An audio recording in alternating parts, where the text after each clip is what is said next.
પ્રાર્થના સંદેશ ન્યૂઝમાં આપનું સ્વાગત છે। Centre of excellence in aquaculture Kamdhenu university Ukai કેન્દ્ર ખાતે પ્રેરિત પ્રજનન વિષય પર દ્વિદિવસીય તાલીમનું કરાયું આયોજન।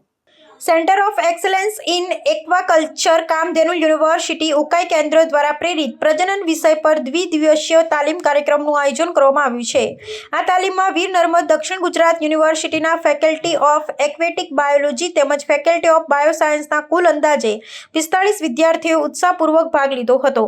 કાર્યક્રમ દરમિયાન મુખ્ય માર્ગદર્શક તરીકે ડોક્ટર સ્મિથ આર લેન્ડે, વડા centre of excellence in aquaculture Kamdhenu university Ukai તેમજ ડોક્ટર રાજેશ વસાવા વરિષ્ઠ સંશોધન સહાયક દ્વારા પ્રેરિત પ્રજનનની વૈજ્ઞાનિક પદ્ધતિ, બ્રૂડ સ્ટોક મેનેજમેન્ટ, હોર્મોનના ઉપયોગ, ઈંડા અને સ્પર્મના સંવર્ધન સહિતના વિવિધ પાસાઓ અંગે વિસ્તૃત માર્ગદર્શન આપવામાં આવ્યું હતું। આ ઉપરાંત doctor Jigna Desai, faculty of bioscience, Veer Narmad Dakshin Gujarat university, doctor Niharika Shah તથા ડોક્ટર બીજલ મિસ્ત્રી પણ કાર્યક્રમમાં ઉપસ્થિત રહ્યા અને વિદ્યાર્થીઓને વિષય સંબંધિત ઉપયોગી માહિતી તથા માર્ગદર્શન પૂરું પાડ્યું હતું।